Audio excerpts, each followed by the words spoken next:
गांव में अकाल पसर चुका था। खेत सूखे पड़े थे, कुएं पोखर खाली थे और लोग पानी और खाने की तंगी से जूझ रहे थे। मोहन नाम का एक युवक अपने परिवार के साथ इसी कठिन परिस्थितियों में जीवन बिता रहा था। उसकी पत्नी सीता अपने बच्चों की चिंता में लगातार परेशान रहती थी। मोहन, अब यहाँ रहकर क्या करेंगे? बच्चों का पेट कैसे भरेगा? वह बार बार कहती। मोहन ने दृढ़ निश्चय किया कि उसे अपने परिवार के लिए कुछ करना होगा। उन्होंने गांव छोड़ने का निर्णय लिया और काम की तलाश में पैदल निकल पड़े। कई दिनों तक भटकने के बाद मोहन शिवपुर गांव पहुंचा। नए गांव में उसे ठहरने और काम करने की कोई सुविधा नहीं थी। चलते चलते वह अमीर किसान रामलाल चौधरी के घर पहुंचा। चौधरी जी के दरवाजे पर खड़े होकर मोहन ने विनम्र स्वर में कहा, चौधरी जी, गांव में अकाल पड़ गया है। मैं काम के लिए आया हूं, कृपया मुझे रोजगार दीजिए। चौधरी जी ने उसकी हालत। अगर तुम ईमानदारी और मेहनत कर सकते हो तो मेरी गौशाला संभालो। यहाँ 50 गाय और 50 भैंसें हैं। तुम्हें रोज उनका गोबर साफ करना, चारा पानी देना, दूध निकालना होगा। महीने के अंत में 200 रुपये और 2 वक्त का भोजन मिलेगा। क्या कर सकते हो? मोहन ने बिना झिझक स्वीकार कर लिया और कहा, हाँ चौधरी जी, मैं करूंगा। बस एक विनती है, क्या मैं गौशाला में रह सकता हूँ? क्योंकि मेरे पास रहने का कोई ठिकाना नहीं है। चौधरी जी ने थोड़ी देर सोचा और फिर कहा, ठीक है मोहन, तुम गौशाला में रह सकते हो। उस दिन से मोहन ने गौशाला में काम करना शुरू किया।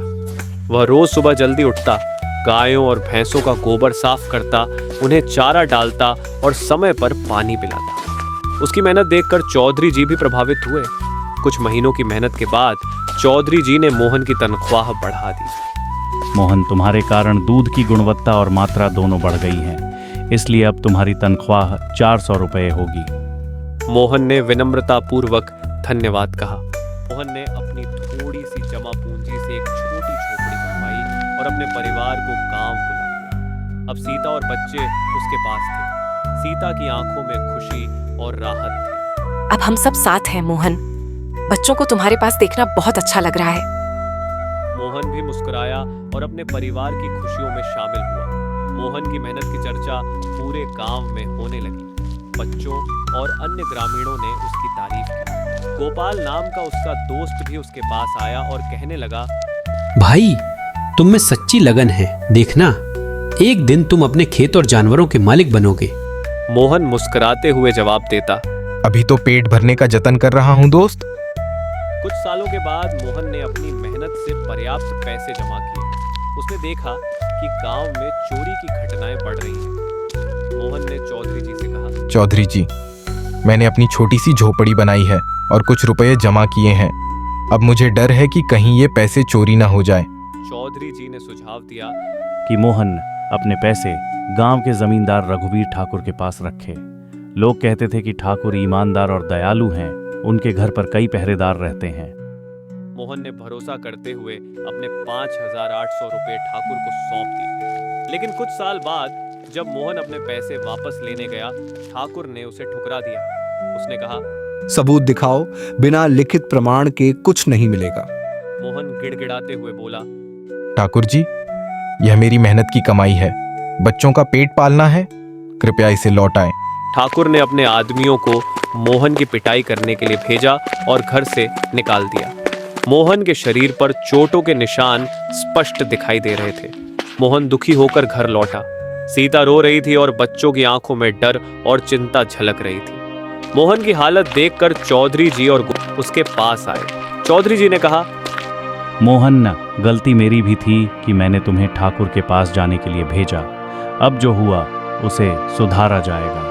मेरे पास एक योजना है जिससे तुम्हारे पैसे तुम्हें वापस मिल सकते हैं। अगले दिन चौधरी जी ने बड़े संदूक में पैसे रखकर ठाकुर के पास जाकर कहा, ठाकुर साहब, मैं कुछ महीनों के लिए व्यापार करने जा रहा हूँ। ये पैसे आपके पास सुरक्षित रहें। ठाकुर लालच में भरकर तुरंत कह उठा, ठीक है, तुम अपने पैसे मेरे पास रख सकते हो।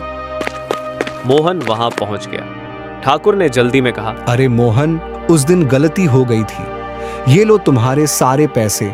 मोहन ने तुरंत अपने 5,800 रुपये वापस ले लिए। चौधरी जी ने कहा, ठाकुर जी, अब भी व्यापारी आ रहे हैं, इसलिए पैसे मैं अपने पास रखूंगा। अगली बार आपके पास जरूर आऊंगा। मोहन ने राहत की सांस ली। सीता और बच्चे बहुत खुश हुए। गोपाल ने भी कहा, भाई, मेहनत और ईमानदारी से किया काम कभी व्यर्थ नहीं जाता। मोहन ने जाना कि असली धन पैसे में नहीं बल्कि भरोसे और ईमानदारी में है।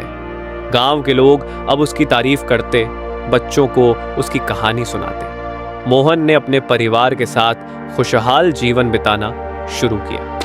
वर्षों बाद मोहन ने अपने पैसों से जमीन खरीदी और खेती शुरू की। चौधरी जी और गोपाल समय समय पर उसके पास आते और प्रेरणा देते। मोहन ने गांव में बच्चों और गरीबों की मदद करना भी शुरू किया। मोहन ने जीवन भर यही सिद्धांत अपनाया। उसकी मेहनत और ईमानदारी की कहानी पूरे गांव में मिसाल बन गई। समय बीतता गया, मोहन का परिवार खुशहाल रहा। गांव में अकाल आया और गया, लेकिन मोहन ने हमेशा मेहनत और ईमानदारी को अपनाया। उसकी कहानी नए पीढ़ी को प्रेरणा देती रही।